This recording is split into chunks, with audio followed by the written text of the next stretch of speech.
Heart हे सायन्सवर चालतं, भावनांवर चालत नाही. त्यामुळे ते जर चांगलं असेल आणि मॅच होणार असेल, तर इट वर्क्स.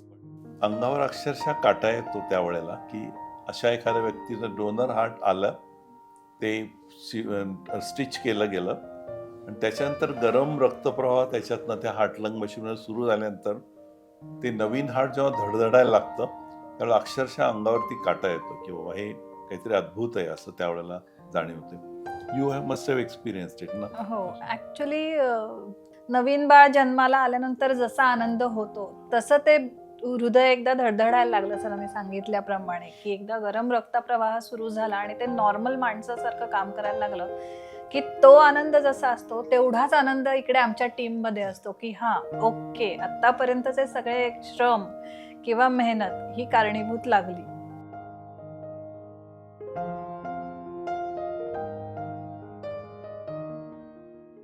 बिकॉज हार्ट देणं किंवा अवयव देणं, it is a gift of life. It is the best gift of life. Heart हा शब्द भावनिक नसला तरी आपण ग्रॅटिट्यूड म्हणताना हार्टवरच आपला हात जातो. विचार जरी आपला मेंदू करत असला तरी ते तिथूनच उत्पन्न होतं. तर ते तशा पद्धतीने याकडे पाहावं असं वाटतं.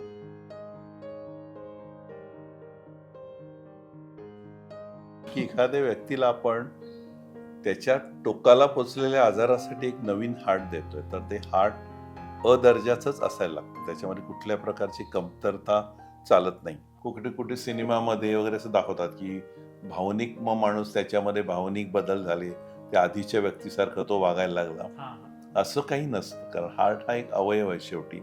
सुरुवातीला बऱ्यापैकी गैरसमज असतात आणि ते अतिशय कॉमन गैरसमज असतात, की मिळणारा नवीन अवयव सूट होईल का?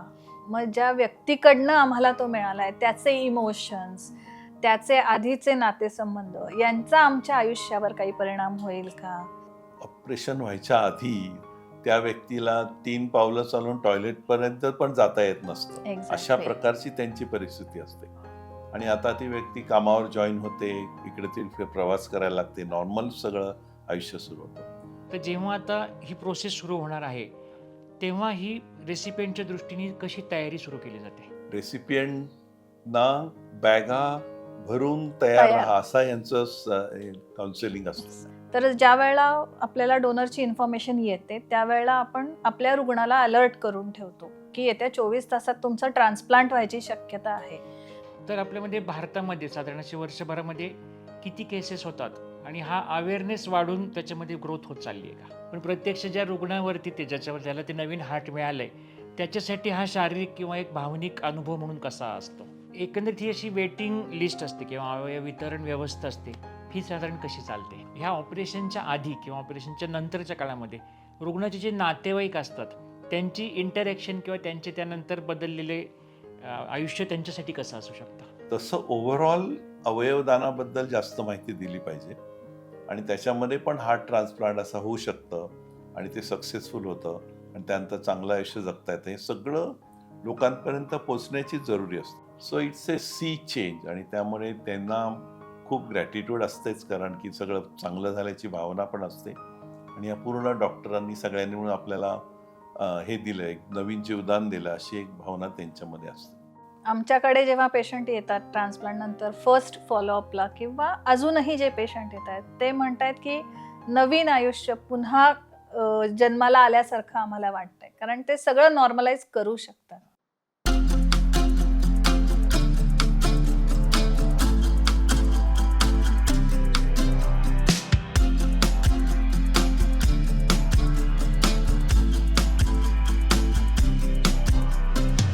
नमस्कार. जगण्यातील काहीच्या एका नव्या एपिसोडमध्ये तुम्हा सर्वांचं पुन्हा एकदा स्वागत. जानेवारी महिन्याच्या सुरुवातीला अवयवदान आणि देहदान या विषयावरती आपण डॉक्टर कपिल झिरपे सरांचा एक एपिसोड केला. त्याच अनुषंगाने आज त्याच्याशी संबंधित असणारा एक मुख्य अवयव ह्याविषयी आपण एपिसोड हा करत आहोत. हार्ट ट्रान्सप्लांट म्हणजे हृदय प्रत्यारोपण असं ज्याला आपण बोलतो त्याविषयीचा एपिसोड आहे.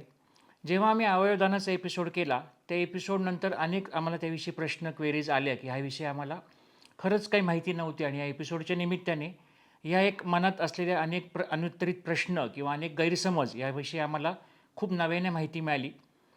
मला जेव्हा स्वतः डॉक्टर म्हणून हा विषय जेव्हा मी त्याचा अभ्यास करायचा ठरवला तेव्हा असं लक्षात आलं की अवयवदान हा विषय तर राहिलाच, पण हृदय प्रत्यारोपण किंवा हार्ट ट्रान्सप्लांट याविषयी मला सुद्धा खूपच कमी माहिती आहे आणि ह्यासाठी एक असं एपिसोड करणं खूप जास्त आवश्यक आहे. आज आपल्याकडे जे गेस्ट आले आहेत त्या गेस्टचे आपला परिचय आहेच. पुण्यातील काय महाराष्ट्रातीलच जगप्रसिद्ध हृदयरोगतज्ञ डॉक्टर जगदीश हिरेमठ सर यांचे रुबी हॉलमधली जी हार्ट ट्रान्सप्लांटची टीम आहे त्यापैकीच clinical coordinator doctor Gayatri Pandit madam आहेत. असे दोघे आपले आज गेस्ट आहेत. ह्या विषयावर जे प्रश्न होते त्या भरपूर अभ्यास करून आणि सरांच्या आणि मॅडमच्या अनुभवातून जे काही ह्याविषयी प्रश्न आपल्या मनात येऊ शकतात असेच प्रश्न आपण निवडलेले आहेत आणि आपण एपिसोड चालू करत आहोत. यानंतरही आपल्याला ह्यावर काही प्रश्न असतील किंवा काही शंका असतील तर आपल्या अभिप्राय सेक्शनमध्ये नक्की कळवा आणि आपण त्याची उत्तर देण्याचा नक्कीच प्रयत्न करूयात. तर नमस्कार सर, आमच्या चॅनलवर तुमचं पुन्हा एकदा स्वागत. नमस्ते मॅडम. नमस्ते. मी डॉक्टर जगदीश हिरेमठ, कार्डिओलॉजिस्ट म्हणून जवळजवळ 35 वर्ष मी पुण्यामध्ये प्रॅक्टिस करतोय आणि रुबी हॉलमध्ये जिथे पहिलं हार्ट ट्रान्सप्लांट पुण्यामधलं झालं त्या विभागाचा मी कार्डिओलॉजिस्ट आहे आणि आता गेले 2017 पासून आजपर्यंत झालेल्या सर्व कार्डियक ट्रान्सप्लांटचा मी एक असं म्हणू की साक्षीदार आहे. नमस्कार, मी डॉक्टर गायत्री पंडित. मी हार्ट ट्रान्सप्लांट विभागाची क्लिनिकल कोऑर्डिनेटर आहे रुबी हॉल इथे आणि गेले 9 ते 10 वर्ष आम्ही त्याच्यामध्ये काम करत आहोत. तर आमच्या चॅनलवर पुन्हा एकदा स्वागत. तर एक बेसिक सुरुवातीपासून सर तुम्हाला प्रश्न पहिला विचारतो मी की हार्ट ट्रान्सप्लांट म्हणजे खरं तर नक्की काय असतं? ॲज द नेम सजेस्ट की जे हार्ट एखाद्या पेशंटचं आहे ते बदलायचं, म्हणजे त्याचं जे जुनं किंवा निकामी झालेलं एकदम खराब झालेलं जे हार्ट आहे ते आता यापुढे चालू शकत नाही असं जेव्हा आपल्याला कळतं त्यावेळी ते काढायचं आणि एक नवीन हृदय तिथे बसवायचं. आणि ते नवीन हृदय युजली एखाद्या तरुण व्यक्तीचं असतं की जी समजा रोड ट्रॅफिक ॲक्सिडेंटमध्ये मृत झालेली आहे, जवळजवळ म्हणजे ब्रेन डेड झाले पण बाकी अवयव सगळे चालू आहेत. तर अशा व्यक्तीचं अतिशय निरोगी असं हार्ट तिथून काढायचं आणि ह्या आपल्या रुग्णामध्ये ते बसवायचं. याला हार्ट ट्रान्सप्लांट असं म्हणतात. आणि ज्याला हृदय हे बसवायचं आहे त्या पेशंट असं तो कसा ठरवला जातो की कोणत्या हृदयाच्या अशा कंडिशनमध्ये अशी वेळ येते? समजा हृदयाचे आपण आजार पाहिले सगळे की काही काही जणांना हार्ट अटॅक येतो बऱ्याच वेळेला, त्यामुळे हार्ट निकामी होतं किंवा काही काही जणांना झडपांचा आजार असतो, तो पण बरेच वर्ष झाल्यानंतर हार्ट मोठं होतं, पंप करत नाही. आणि असे बाकी पण 3-4 प्रकार आहेत की ज्यामुळे हार्ट एंड स्टेजला येतं. एंड स्टेज हार्ट फेल्युअर असा त्याचा शब्द आहे. एंड स्टेज याचा अर्थ की आता यापुढे औषध गोळ्या, ऑपरेशन वगैरे ही सगळ्या शक्यता नाही आहेत आणि ही व्यक्ती जास्तीत जास्त 1 वर्षापर्यंत जगू शकते असा जेव्हा आम्हाला अंदाज येतो त्यावेळेला मग आपण म्हणतो की नाही नाही ह्याला आपण ट्रान्सप्लांट देऊ, नवीन हार्ट देऊ किंवा नवीन हार्ट दिल्याशिवाय काही पर्याय नाही असं जेव्हा होतं त्यावेळेला आम्ही म्हणतो की आता this person is good for heart transplantation. आणि आता ह्याच्याविषयी अवेअरनेस मेन वाढणं हाच आपले मेन एपिसोडचा हेतू आहे. तर आपल्यामध्ये भारतामध्ये साधारण असे वर्षभरामध्ये किती केसेस होतात आणि हा अवेअरनेस वाढून त्याच्यामध्ये ग्रोथ होत चालली आहे का? नक्कीच त्याच्यात ग्रोथ होत चालली आहे. सर्वसाधारणपणे साधारण 200 ते 300 ट्रान्सप्लांट ऑन ॲन ॲव्हरेज भारतामध्ये होत असतात. पुण्यामध्ये सुद्धा हा अवेअरनेस वाढून आता ही संख्या वाढत चाललेली आहे हळूहळू. आणि आता जसं सरांनी सांगितलं की आता डोनर ठरला, रेसिपियंट ठरलाय समजा असा, तर जेव्हा आता ही प्रोसेस सुरू होणार आहे तेव्हा ही रेसिपियंटच्या दृष्टीने कशी तयारी सुरू केली जाते? सगळ्यात आधी जे कार्डिओलॉजिस्ट असतात तर ते आयडेंटिफाय करतात, ते ठरवतात की एखाद्या व्यक्तीला हार्ट ट्रान्सप्लांटची गरज आहे. त्यानंतर ती व्यक्ती साधारण आमच्याकडे येते. आम्हाला सांगितलं जातं की या व्यक्तीला गरज आहे आणि तुम्ही तयारी करून घ्या. त्यानंतर त्या व्यक्तीला सगळ्यात पहिले समुपदेशन करायला लागतं. त्याला सांगायला लागतं की ॲक्चुअली हार्ट ट्रान्सप्लांट किंवा हृदय प्रत्यारोपण म्हणजे काय आहे, ती प्रोसेस कशी होणार आहे. त्यानंतर जेव्हा पेशंट तयार होतो किंवा त्यांचे नातेवाईक मानसिकदृष्ट्या तयार होतात, त्यांना साधारण मग फायनान्शियली पण आपल्याला पैशांच्या दृष्टिकोनातून सुद्धा तयारी करून घ्यायला लागते. तर अंदाजे एका ट्रान्सप्लांटचा खर्च 20 ते 22 लाख रुपयापर्यंतचा येतो. त्यानंतर पेशंटला आपल्याला तो वैद्यकीय दृष्ट्या म्हणजे मेडिकली फिट आहे की नाही हे बघायला लागतं. त्यासाठी काही पूर्व तपासण्या करायला लागतात. ह्या सगळ्या तपासण्या करून घेतल्यानंतर पूर्ण पॅनल डिस्कशन होऊन आणि जे कार्डिओलॉजिस्ट आपल्याला सांगतात की यांना गरज आहे त्यांच्याशी डिस्कस करून पेशंट जेव्हा तयार होतो किंवा मेडिकली फिट आहे असं आपण म्हणतो, त्यानंतर ZTCC झोनल ट्रान्सप्लांट कोऑर्डिनेशन कमिटीच्या अंतर्गत आपल्याला त्यांचं रजिस्ट्रेशन करायला लागतं. काही दिवस वेटिंग पिरियड जाऊ द्यायला लागतो, ज्याच्यामध्ये आपण सगळ्या औषधांची पुनर्रचना करतो आणि त्यानंतर रजिस्ट्रेशन करून पेशंट हार्टची वाट बघत बसतो. पण त्यामध्ये हे पण असेल ना, मला वाटतं लसी देणं, वॅक्सिन्स लसीकरण, देणं, होय, आणि ते होय. मग कशासाठी केलं जातं ते पण सांगू शकतो. जेव्हा आपण आयडेंटिफाय करतो आणि मेडिकली फिट आहे पेशंट असं म्हणतो, त्यानंतर त्या पेशंटला हृदय प्रत्यारोपणानंतर इम्युनोसप्रेशन म्हणजे रोगप्रतिकारक शक्ती कमी करण्यासाठी किंवा ती नियंत्रित करून ठेवण्यासाठी आपल्याला तयार करावं लागतं किंवा त्याची औषधं द्यायला लागतात. ह्या औषधांमुळे नंतर काही आजार होण्याची शक्यता असते. ते होऊ नाही म्हणून आपण पूर्वीच लसीकरण करून ठेवतो. म्हणजे हृदय प्रत्यारोपणाच्या सगळ्या प्रोसेसमध्ये 3 टप्पे असतात. आधी पूर्व तपासणी, मग रजिस्ट्रेशन, त्याच्यानंतर लसीकरण आणि मग ॲक्च्युअली ट्रान्सप्लांट. आणि डोनर विषयी आपण जरी बोललो आधी, पण त्यामध्ये असं काही स्पेसिफिक आहे की कुठला डोनर जास्त तो निवडण्याची प्रक्रिया कशी आहे? हो, ती फार कडक प्रक्रिया असते खरं. कारण की एखाद्या व्यक्तीला आपण त्याच्या टोकाला पोचलेल्या आजारासाठी एक नवीन हार्ट देतोय, तर ते हार्ट दर्जाचंच असायला लागतं. त्याच्यामध्ये कुठल्या प्रकारची कमतरता चालत नाही. मग त्याच्या आम्ही रेड फ्लॅग्स म्हणतो, की हे असेल तर नाही, हे असेल तर नाही. म्हणजे समजा डोनर हा 45 वर्षापेक्षा जास्त वयाचा आहे, तर अर्थातच त्याचं हार्ट एकदम 100% चांगलं नसेल, हा एक क्रायटेरिया असतो. किंवा त्याला किडनीचा काही आजार आहे किंवा कॅन्सर झालेला आहे किंवा त्याच्या अशा ज्या आहेत, की हार्टचा आम्ही जेव्हा एको करू, त्यावेळेला समजा हार्टला काही डॅमेज झालेला असतो किंवा बऱ्याच वेळा काय होतं, की हार्ट अरेस्ट झालं म्हणून त्याला ते CPR वगैरे दिलं असतं, त्याची इंजुरी झालेली असते. ह्या सगळ्यातनं जाऊन ते सगळे रेड फ्लॅग्स काढत आम्ही म्हणतो, ओके, हे हार्ट आता डोनर म्हणून योग्य आहे. अशी ती मोठी त्यामुळे जिथे समजा आता डोनर समजा दुसऱ्या हॉस्पिटलमध्ये किंवा दुसऱ्या गावाला आहे, तर आमची तिथे टीम जाते पूर्ण आणि त्याचं एको करणं, सर्व प्रकारे आमच्या त्या क्रायटेरियामध्ये बसेल अशी त्याची तपासणी करणं आणि त्या हार्टला अक्षरशः तावून सुलाखून घ्यायचं.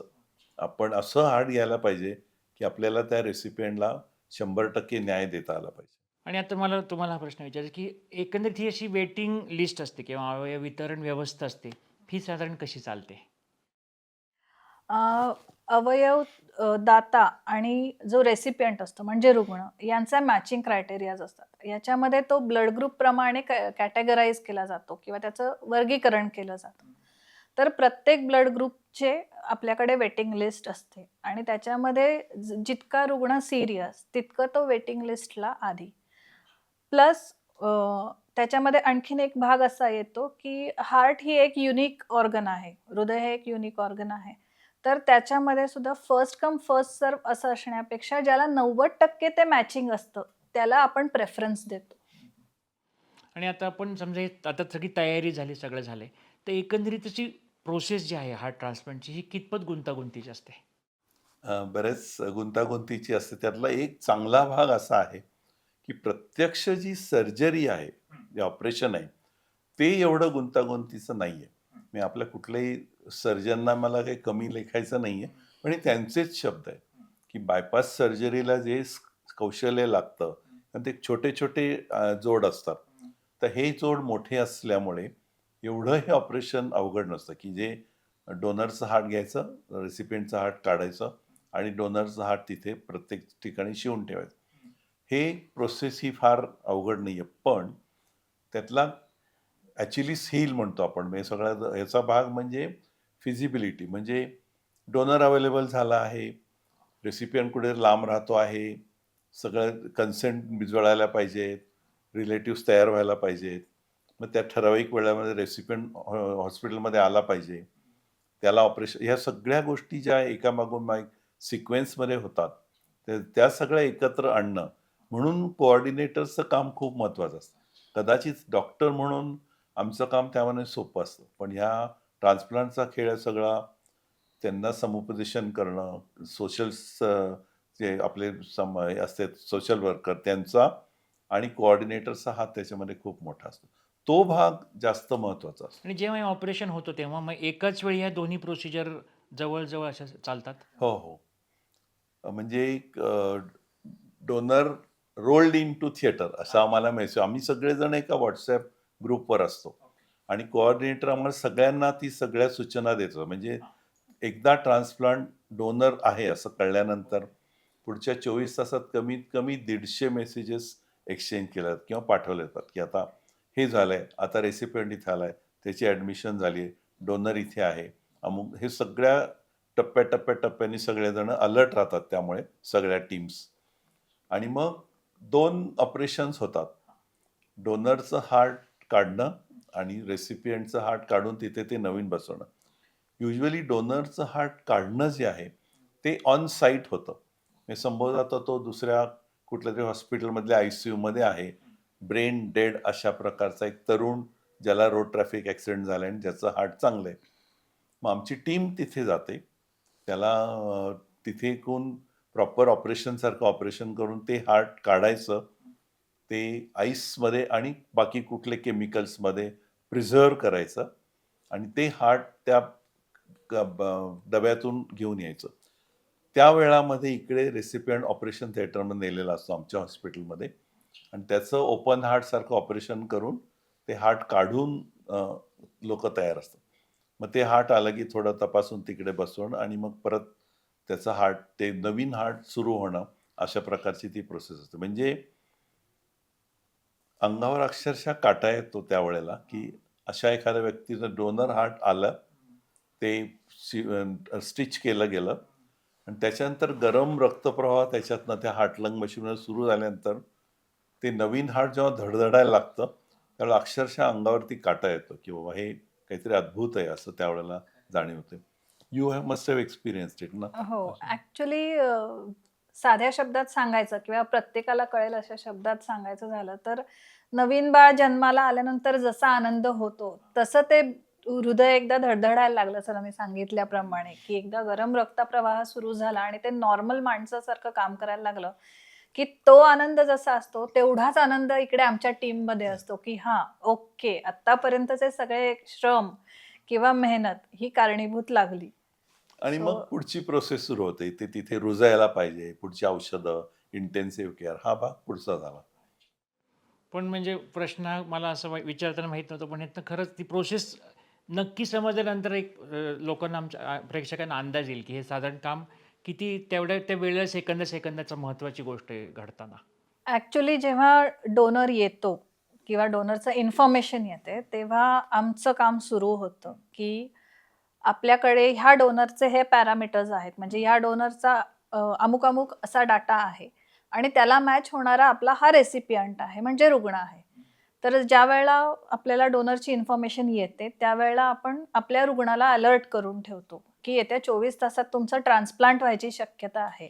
जेव्हा आपण पहिल्यांदा समुपदेशन करतो किंवा काउन्सिलिंग करतो, त्यावेळेला त्यांना हे आपण इंटिमेट करून ठेवलेलं असतं किंवा सांगून ठेवलेलं असतं, की तुम्हाला अमुक तारखेनंतर असा कॉल येऊ शकतो. सो वेटिंग करत असताना सगळे रुग्ण आणि त्यांचे नातेवाईक तसे तयार असतात, की आपल्याला कधीही आता फोन येऊ शकतो. एकदा तो फर्स्ट फोन झाला, की त्यानंतर सरांनी सांगितल्याप्रमाणे आमची सगळी टीम तिकडे जाऊन बघते.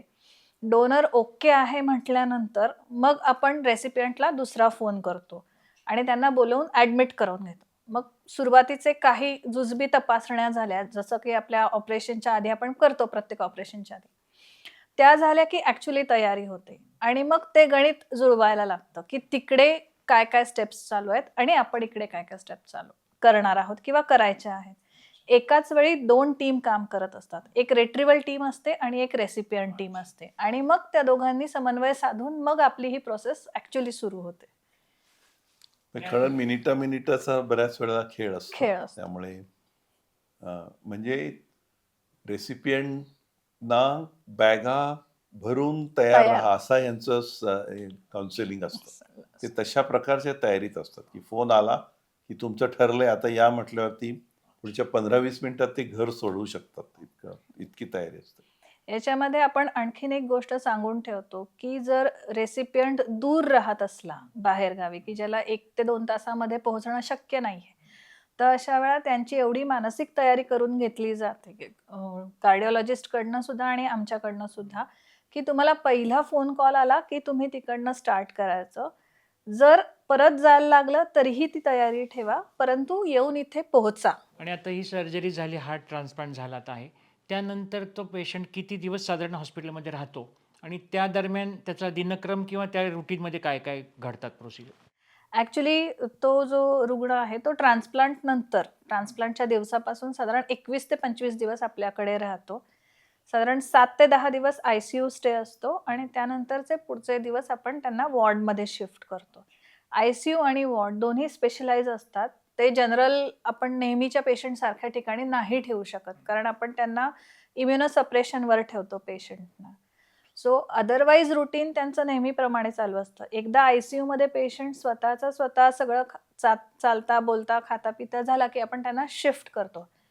मग शिफ्ट केल्यानंतर त्यांचा इम्युनोसप्रेशनचे डोस मॅनेज करणं, सगळे ऑर्गन व्यवस्थित काम करतायत की नाही, नवीन हार्टला रिस्पॉन्ड व्यवस्थित होतोय की नाही हे बघणं आणि पेशंटची थोडी ताकद भरून येणं.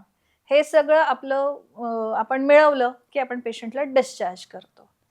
याच्यामध्ये आणखीन एक मला सांगावं लागेल की सरांची पेशंट एक होत्या आमच्या आजी. शी इज द यंगेस्ट असं आपल्याला म्हणता येईल, की 64 इयर्सला आपण त्यांचं ट्रान्सप्लांट केलं आणि 12व्या दिवशी त्यांना आपण डिस्चार्ज केलंय. आणि त्या लेखिका होते स्वतः, त्यामुळे त्यांचे अनुभव पण त्यांनी खूप छान लिहिले अच्छा. उलटं मला त्याच विषयाकडे पुढे जायचं होतं, की आता तुम्ही एक लांबून पाहणारी टीम म्हणून पाहताय, पण प्रत्यक्ष ज्या रुग्णावरती ज्याच्यावर त्याला ते नवीन हार्ट मिळालंय, त्याच्यासाठी हा शारीरिक किंवा एक भावनिक अनुभव म्हणून कसा असतो?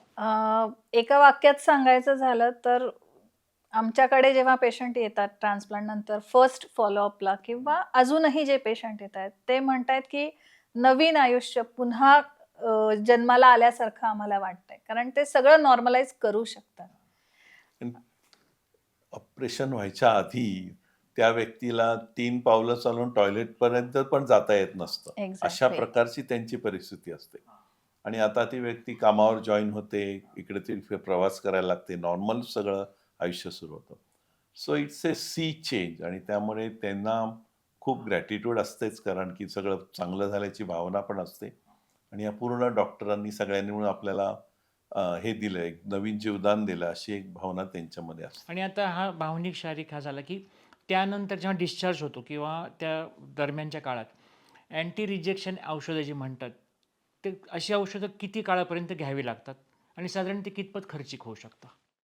ती एक नवीन तुम्ही जेव्हा अवयव बसवताय दुसऱ्या व्यक्तीचा, त्यावेळेला आपल्या बॉडीची नॉर्मल रिएक्शन अशी असते की त्याला झिडकारून टाकावं किंवा रिजेक्ट करावं. तर मग त्यासाठी सगळे अँटीबॉडी वगैरे आपल्यामध्ये खूप तयार होऊ शकतात. तर त्या अँटीबॉडीज कमी तयार व्हाव्या आणि हार्ट रुजावं किंवा ते ॲक्सेप्ट केलं जावं म्हणून आपण म्हणतो की रेझिस्टन्स कमी करणारी औषध आपण देतो. तर ही इम्युनोसप्रेसंट्स सुरुवातीला त्यांचे डोस वगैरे ॲडजस्ट होतात. पण बाकी सर्व अवयव ट्रान्सप्लांटमध्ये असतं, की किडनी ट्रान्सप्लांटमध्ये असो, बोन मॅरोमध्ये असो, याच्यामध्ये असो, लिव्हरमध्ये असो, त्यांना सगळ्यांना आयुष्यभर हे इम्युनोसप्रेसंट घ्यायला लागतात. नंतर त्याचे डोस कालांतराने थोडे कमी होतात, जेव्हा ते पूर्ण हार्ट आणि साधारण खर्च 20,000 ते 25,000 रुपये एका महिन्याला एवढा असतो. आणि आता बऱ्याचदा म्हणजे आम्ही देहदान किंवा अवयवदानाचा पण एपिसोड केला तेव्हा पण होतो. ते एक असे तुम्हाला आधी हा प्रश्न विचारतो, की ह्याविषयी गैरसमज असे किती लोकांमध्ये आहेत आणि त्याचं काय काय प्रकारे ते व्यक्त होतात? सुरुवातीला बऱ्यापैकी गैरसमज असतात आणि ते अतिशय कॉमन गैरसमज असतात, की म्हणजे मी रेसिपियंट साईडने बोलते जास्त करून, कारण त्यांच्याशी माझं इंटरॅक्शन जास्त असतं, की मिळणारा नवीन अवयव सूट होईल का? मग ज्या व्यक्तीकडनं आम्हाला तो मिळालाय त्याचे इमोशन्स, त्याचे आधीचे नातेसंबंध यांचा आमच्या आयुष्यावर काही परिणाम होईल का? नंतर आम्ही कसं करू शकू? तर अशा पद्धतीचे प्रश्न येऊ शकतात किंवा येतात कॉमनली आम्हाला. पण असं काही नसतं. हार्ट हे म्हणजे सर चांगलं एक्सप्लेन करू शकतील, की हां, मी नेहमी सांगतो की हार्ट हे सायन्सवर चालतं, भावनांवर चालत नाही. त्यामुळे ते जर चांगलं असेल आणि मॅच होणार असेल, तर इट वर्क्स. पण लोकांना असं कुठे-कुठे सिनेमामध्ये वगैरे असं दाखवतात, की भावनिक माणूस त्याच्यामध्ये भावनिक बदल झाले, त्या आधीच्या व्यक्तीसारखा तो वागायला लागला. हां, हां. असं काही नसतं. कारण हार्ट हा एक अवयव आहे शेवटी. भावना त्याच्यामध्ये असतात वगैरे असं काही नसतं. त्यामुळे एक मेकॅनिकल ट्रान्सप्लांट झालेला अवयव एवढं त्याच्याकडे आम्ही तरी बघतो. लोकांना अर्थातच त्याच्यामध्ये जास्त खूप गोष्टी असं वाटतात, काल्पनिकदृष्ट्या पण असू शकतील वगैरे. आणि ही एकदम जेन्युइन हे असते कन्सर्न, की बाबा त्या व्यक्ती ती निरोगी होती का? जिने आपल्याला रक्त हार्ट दिलंय किंवा असं. आणि मग त्याच्यासाठी काय तयारी केली, काय प्रिकॉशन घेतलं, तर हे सगळं विचारतातच लोकं. काय अच्छा. रुग्णासाठी त्याला असं वेगळं तुम्ही काही सांगता म्हणजे की आता हार्ट हे नवीन आलंय, त्याच्या भावनिक ह्या प्रश्नाशी काही चर्चा करण्याची गरज पडू शकते? खूप अशी नाही पडत, कारण आपण सायंटिफिकली जेव्हा एक्सप्लेन करतो त्यानंतर पेशंटच्या बऱ्याचशा शंका दूर झालेल्या असतात. आणि त्यावेळेला पेशंट अशा स्टेजमध्ये असतो की त्याला खरंच काहीही करणं, डे टू डे लाईफचे छोटी छोटी कामं सुद्धा करणं, जसं सर म्हणले की 3 पावलं चालणं सुद्धा अवघड असतं. त्यामुळे फार त्यावेळेला तो या गोष्टींमध्ये नाही विचार करत. हां, आणि मी त्यांना असंच सांगतो, की बाबा हे इतर मेडिकल साधी ट्रीटमेंट असते असंच त्याच्याकडे बघावं. ही जास्त गंभीर ट्रीटमेंट हे सगळ्यांना माहिती आहे. मग बाकी ओपन हार्टचे पेशंट कसे असतात, की त्यांची आपण मानसिक तयारी करून घेतो, की मी त्यांना सांगतो, की बाबा तुम्ही शरण जायला शिका. म्हणजे आमचं हे डे टू डे काम आहे. रोज आम्ही हेच करत असतो. त्यामुळे एखादी गोष्ट कमी जास्त झाली, त्याला काय करायचं हे सगळं आम्हाला माहिती असतं. त्यामुळे तुम्ही फक्त तो एक शरण गेल्याची प्रोसेस झाली, की मग तुम्हाला खूप सोपं जातं. आणि जो भावनिक ॲडजस्टमेंट आहे, ते खूप छान होतात. म्हणजे आता 8 वर्षापूर्वी वगैरे झालेले आमचे काही तरुण लोकं आहेत, काही आय-टी सेक्टरमध्ये आहेत, काही बिझनेसमन आहेत. त्यांचं एक वेगळी खुमारी त्यांच्या आयुष्याला आलेली आहे. त्यामुळे ते आमचे चांगले अँबॅसेडर्स आहेत किंवा हार्ट ट्रान्सप्लांटचे चांगले अँबॅसेडर्स होतात. हे खूप वेळेला आम्हाला रेसिपियंट फॅमिलीला ह्या लोकांशी बोलणं करून द्यायला लागतं. आणि जेव्हा ते त्यांच्याशी बोलतात ना, खरं त्यांना उत्साह तेव्हा येतो, की येस माझं असं होऊ शकतं, मी असं चांगला होऊ शकतोय. किंवा ह्यातला दुसरा मुद्दा होता की आपण रुग्णाविषयी बोललो. ह्या ऑपरेशनच्या आधी किंवा ऑपरेशनच्या नंतरच्या काळामध्ये रुग्णाचे जे नातेवाईक असतात, त्यांची इंटरॅक्शन किंवा त्यांचे त्यानंतर बदललेले आयुष्य त्यांच्यासाठी कसं असू शकतं? रुग्णाचे जे नातेवाईक असतात, सुरुवातीला प्रत्येक आपल्या कुठल्याही ऑपरेशनमध्ये जसं एक फोबिया असतो किंवा एक भीती असते, की आमचा पेशंट ऑपरेशन टेबलवरून परत येईल की नाही? तर ही भीती सगळ्यांनाच असते. मिळणारं ऑर्गन खरंच चांगलं आहे की नाही? ही एक भीती असते.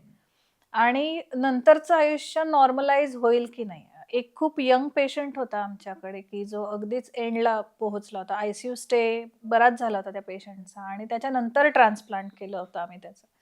तर त्या पेशंटच्या बाबतीत त्याच्या नातेवाईकांचं असं होतं, की ठीक आहे हा लास्ट ट्राय, पण तरी आमचा माणूस आम्हाला परत द्या व्यवस्थित. तर ही गोष्ट असते. हे काहीतरी फार मोठं ऑपरेशन आहे, एवढं मात्र त्यांचं फिलिंग असतं. मस्त. हे 4 इतर हार्टच्या ऑपरेशनसारखं नाहीये. आणि ही एक जेन्युइन हे असतं, की सक्सेस होईल का नाही आणि त्याच्यानंतरचा प्रवास कसा राहील? मग ह्याला लग्न करता येईल का? किंवा बाकीच्या गोष्टी त्याच्या कशा होतील? प्रवास करता येईल का? हिमालयात ट्रेकिंगला जाता असे सुद्धा प्रश्न विचारले जातात. विचारलं. आणि अर्थात खर्चावरती प्रश्न असतात, की हं. नंतरचा जो खर्च आहे ₹20,000-25,000 तो कशाप्रकारे कमी होऊ शकतो कमी. का? काही स्कीम्स आहेत का? हे सगळे प्रश्न असतात ते. मग उलटं त्याच प्रश्नाकडे मी जाणवतो पुढे, की एक ह्या सगळ्यानंतर एक सामाजिक आणि त्याची मानसिक जी गरज असते, ती कशा पद्धतीने त्याला गाईड केलं जातं? फायनान्सेसच्या दृष्टिकोनातनं तर आपल्याकडे बऱ्याचशा सेवाभावी संस्था आहेत किंवा आणखीन काही संस्था आहेत, की ज्या मदत करतात. आपली गव्हर्नमेंट सुद्धा त्याला मदत करते. सामाजिक दृष्टिकोनातनं पेशंट बराच नॉर्मल झालेला असतो. आपण साधारण एक 6 महिने पेशंटला सांगतो, की लिमिटेड आयसोलेशन म्हणजे काही ठराविक ठिकाणी जायचं नाही किंवा फार गर्दीत जायचं नाही. पण त्यानंतर तो तुमच्या माझ्यासारखा नॉर्मल राहू शकतो, राहतो. त्याच्यामुळे सामाजिक दृष्टिकोनानं त्याला फार आपल्याला खूप जपावं लागतं असं काही नाही. एकदा 6 महिने होऊन गेल्यानंतर. आणि मानसिक दृष्टिकोनातनं त्यांना एकमेकांना बळ देण्यासाठी किंवा बाबा ह्याचं चांगलं चाललंय, माझंही चांगलंच चालेल, असं ह्या सगळ्यासाठी आपले सपोर्ट ग्रुप्स आहेत. जसे कॅन्सरसाठी आपले सपोर्ट ग्रुप आहेत, तसं हार्ट ट्रान्सप्लांटचा सुद्धा आपला सपोर्ट ग्रुप आहे. आमचे WhatsApp ग्रुप्स आहेत.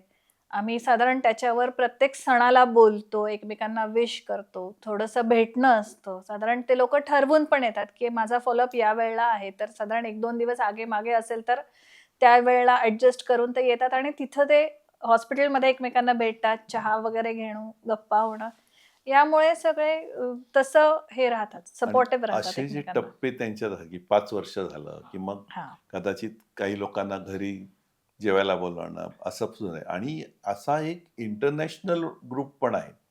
त्याच्यावर अगदी कुठे अमेरिकेतल्या कोपऱ्यात असलेला ट्रान्सप्लांट झालेला व्यक्तीसुद्धा त्याचे अनुभव हो. शेअर करतो आणि मग या व्यक्तींना त्याच्यातनं जास्त माहिती मिळते म्हणा माहिती किंवा मिळते. बळ मिळतं असं. म्हणजे आता यातनं माहिती म्हणून तर आहेच, पण एक मेनली लोकांमध्ये हा अवेअरनेस खरं वाढण्यासाठी तुम्हाला असं काय वाटतं, की आणखी काय पाऊल आपण उचलू शकतो एक समाज म्हणून?